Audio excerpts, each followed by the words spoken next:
Handover કરીશ આપની જોરદાર તાળી સાથે. નમસ્કાર. સૌપ્રથમ તો આજે પહેલી વખત કંઈક નવું જાણવા સમજવા માટે આવ્યા છે. દરેક મિત્રો માટે પહેલા જોરદાર તાળી થવી જોઈએ. મિત્રો પરિચય કરીને આપું, નામ ઘનશ્યામ પટેલ. આજે કેમ ઘણા બધા મિત્રો આજે ફર્સ્ટ ટાઈમ પોતાના મિત્રના નિમંત્રણને માન આપી આજના દેવીસેવાના હોલમાં આ 1.5-2 કલાકથી આ પ્રોગ્રામને નિહાળી રહ્યા. યશાનો અને ઘણા બધા મિત્રો ભીડ ચડી સ્ટેજ સુધી આવી રહ્યા છે. યશાનો એ બધા મંગળ ગ્રહ ઉપરથી આવ્યા. એવું તો નથી ને ભાઈ, બધા પૃથ્વી ઉપરથી જ આવ્યા. યશાનો તો 15/4/2010 ના રોજ જ્યારે ગાંધીનગરના એક હોલની અંદર મને પણ સામેની સીટ ઉપર બેસીને આ પ્રેઝન્ટેશન જાણવા સમજવાનો મોકો મળ્યો હતો. એની પહેલાંની વાત કરું તો આજ નરોડાની ગલીઓમાં ફરતા ફરતા અમદાવાદ ભવન્સ કોલેજની અંદર ગ્રેજ્યુએશન ખતમ કર્યું.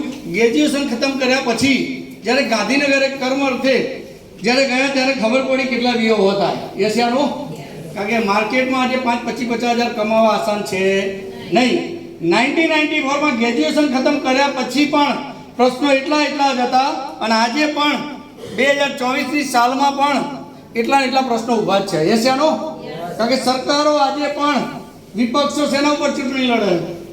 બેકારી, બેરોજગારી ઉપર. યશાનો અને આજે આનો એક વિકલ્પ છે my lifestyle marketing global private.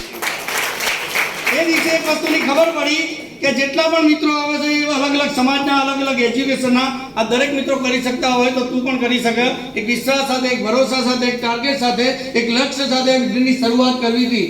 બધું સારું લાગ્યું સાહેબ, પણ 10,000ની પ્રોડક્ટ તો પરચેસ કરવાની કે નહીં? એશિયાનો તો અંદરથી જવાબ આવ્યો કોઈ પૈસા નથી. હલો, મેં મારી જાતને સવાલ કર્યો કોઈ પૈસા ક્યાંથી નથી? અંદરથી જવાબ આવ્યો 3 પેઢીથી પૈસાના પ્રોબ્લેમ ચાલે છે. એશિયાનો દાદા કહેતા કે બેટા પૈસા નથી, બાપા કહેતા કે બેટા પૈસા નથી. અને આનો આ શબ્દ આપણી નેક્સ્ટ જનરેશનને આપવો હોય ને એનું નામ છે માય લાઇફસ્ટાઇલ માર્કેટિંગ.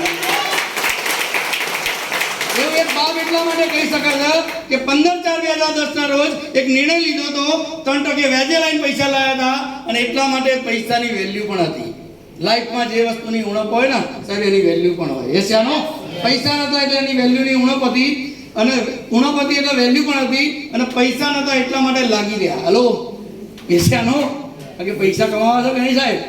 અને 12-20 વર્ષ મથ્યા પછી એ ડિસિઝન ઉપર આવ્યા હતા માર્કેટમાં આખી જિંદગી મથવાનું. હલો જો માય લાઈફસ્ટાઈલમાં 2-5 વર્ષ મથવાથી જો રાજા જેવી લાઈફ મળતી હોય તો લેવી જોઈએ કે ના લેવી જોઈએ સાહેબ? આખી જિંદગી બાબાઓની સાબુ, શેમ્પુ, તેલ, ટૂથપેસ્ટ વાપરવા છે કે અહીંયા ખુદ બાબા બનવું છે? You decided. કારણ કે બહાર ભગવા પહેરીને બાબા આ જ કામ કરે છે. હલો કારણ કે હવલત પતંજલિનો કોઈ ઇસ્યુ કંઈક બાબાનો ઇન્ટરવ્યુ આવ્યો હતો. એશિયાનો આજે કરોડોના આસામી છે સાહેબ. પૈસા મિડલ ક્લાસ વ્યક્તિને જરૂર છે, બાબાઓને જરૂર નથી. તો સમજવાની જરૂર છે. એ સાબુ, શેમ્પુ, તેલ, ટૂથપેસ્ટ વાપરતા જો બાબા કરોડો રૂપિયા કમાઈ શકતા હોય તો અહીં બેઠેલો હરેક વ્યક્તિ મિડલ ક્લાસ કમાઈ શકે કે ના કમાઈ શકે? પછી કે અંદર એક આગ હોવી જોઈએ અને એક વિઝન હોવું જોઈએ કે ભાઈ મારે પણ મારા પરિવારના સપના પૂરા કરવા. એશિયાનો ભાઈ વિઝન સાથે શરૂઆત કરો. કારણ કે આજે વધારે એટલા માટે નહીં કહું, આજે સ્પેશિયલી પાટણથી અમારા પ્રિન્સ શૈલેષ પટેલ સર અહીંયા ઉપસ્થિત થયા છે. એમને પણ સાથે મળીને હરેકના સપના પૂરા કરીએ. Wish you all the best. જય હિન્દ, જય lifestyle. Thank you so much.